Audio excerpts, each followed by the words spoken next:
If anyone told me, let's say about 5 years ago, that I would be this serious about growing my own food and trying to get people to grow their own food in whatever small space they have, I would have laughed. It's not that I did not have an appreciation for growing my own food, but it's just not something I took seriously.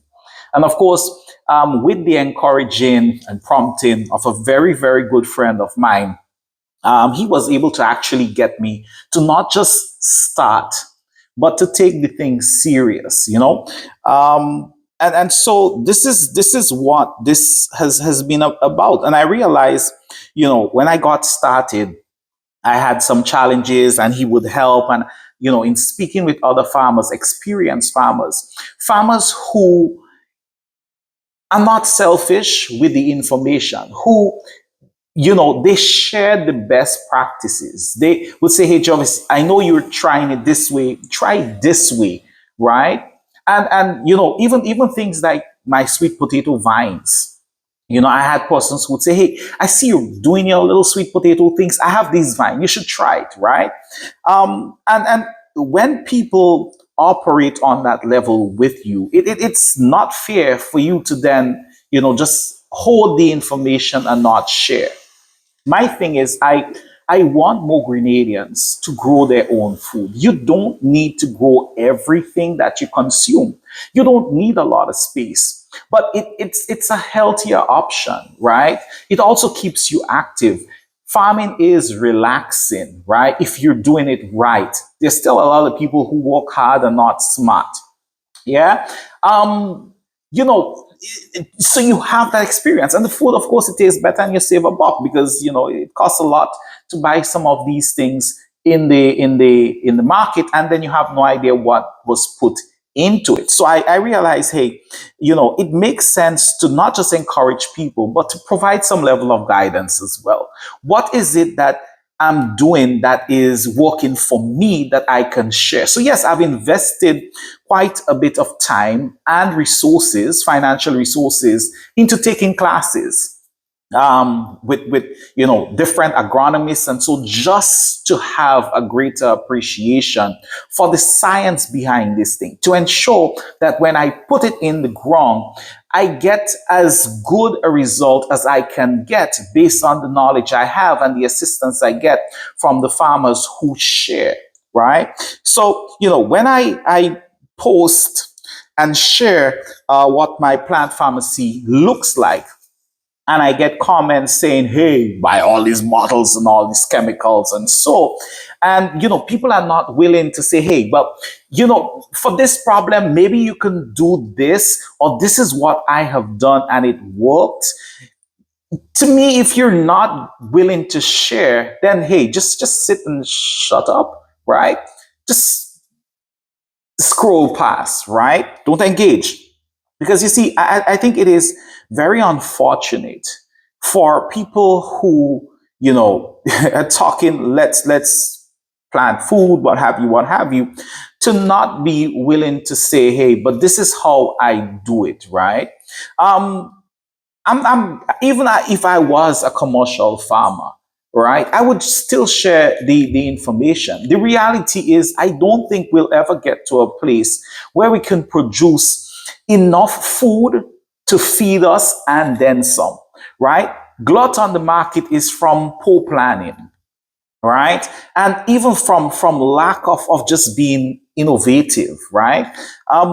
We have been grinding up a lot of the stuff that we produce in excess, because this has never been about selling. It has always been about food for our table. It has been about sharing with close friends and relatives, and ultimately just as proof of concept.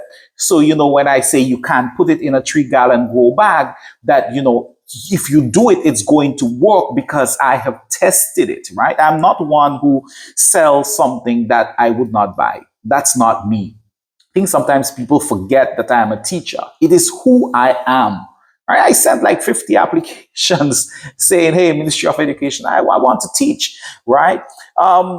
And so if you have a problem with me sharing the information that I have gotten, whether, through paid channels or from others sharing with me, if you have a problem with that, then we're going to keep having problems because I'm going to keep sharing. But don't knock the stuff in my plant pharmacy because it's clear maybe you don't understand what organic farming is. And that is something I've been asked, several times over since I started doing this thing.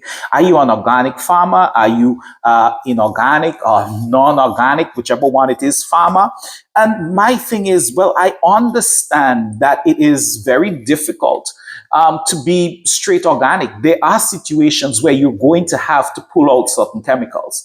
But by far and large, most of what I have in my plant pharmacy are biological, right? A lot of this is organic stuff, right? And yes, there may be a cheaper, harsher alternative, but I am planting things so I would have food on my table, right? That's the reality behind it. So let's talk about a problem that you will have if you are planting peppers, you're growing peppers. And it doesn't matter if it is pimento peppers, hot peppers, bell peppers, peppers. If you're growing peppers, you're going to have a problem at some point with mites.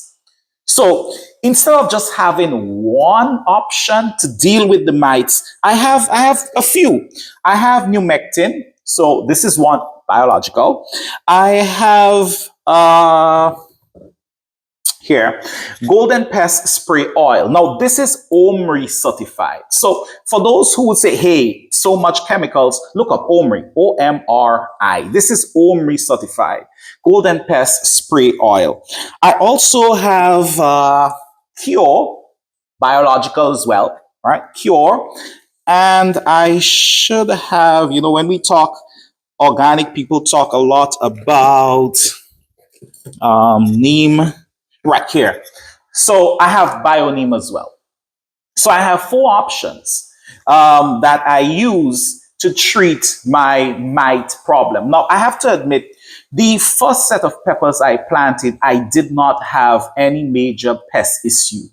But with more things being added to the garden, and especially after the passage of Hurricane Beryl, man, all kind of things started showing up. And I think a lot of farmers have been complaining. So of course, you have to have more options to deal with it. Now, again, if you have an option that does not come in a bottle, that has worked for you when it comes to dealing with mites and peppers, then please share. And if you're not going to share, shut up about the 4 bottles I have in my hand. So if I'm going to give you in order of, so I have 4, what's my number 1? Well, maybe I should go from the bottom, right? So at the bottom would be BioNeem, right? So of course, number 1 would be the one that I have found to be most effective. So BioNeem is my number 4. Then I have Golden Pest Spray Oil. So this would come in at number 3. I have Cure would be number 2. So I use Cure quite a bit. And at number 1, you have my favorite. It has worked for me. It is a bit expensive. So if you had to choose between Cure and Numectin, Numectin is the more expensive option, but I have to say I have had more success with it. So my number 1 is Numectin. And again, it is biological, right? You're talking about things that you can use where based on the science, you can use it and harvest the same day and you are going to be fine. I don't like that. If I spray some of these things, I will allow a few days to pass. In some cases, I may discard whatever crop, whatever, it had on the plant and, just go for the next one because I'm treating mites or so. I have to admit, I have some stuff in here that they're deadly. So if I have to use them, then I pull out the gloves. I have my mask, and so that I would think, have to protect self. But yeah, a lot of these things are biostimulants. I mean, you look at cytokine. It's a magic magic formula in here, but this is a biostimulant, right? This here, liquid liter. You know what liquid liter is? Liquid liter is liquid foul manure. Foul manure, organic, right? You have. I love this. I use this quite a bit. This is Agassi, right? From a company called Agafrut, Italian, and this is brown seaweed, organic. And then you have quite a few other things I have here.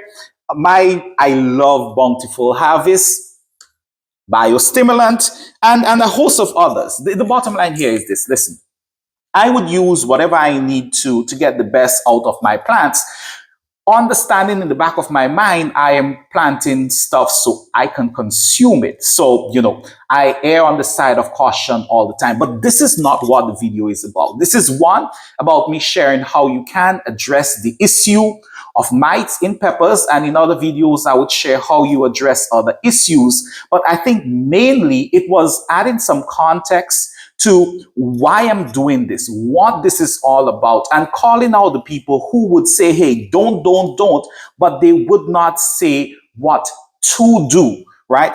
I believe selfishness is a character flaw, right? And if you're going to call me out on this and you're not going to say, well, this is what you can use as an alternative, knowing, understanding that if you tell me that and I try it and it works, I am going to share it.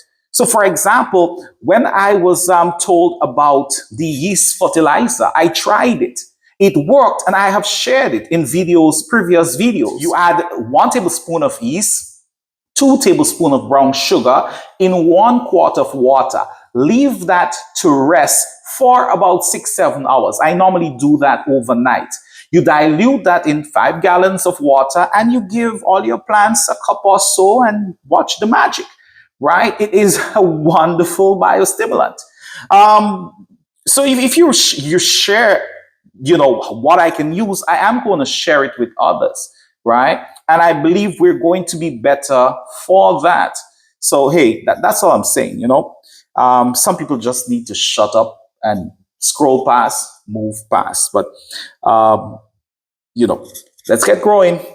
Let's plan food. Yeah. And don't listen too much to those who say, don't, but they will not say what you can do. See this? It is food for tomato. It's organic. It's organic. So maybe they should look up Omri. Yeah? Peace.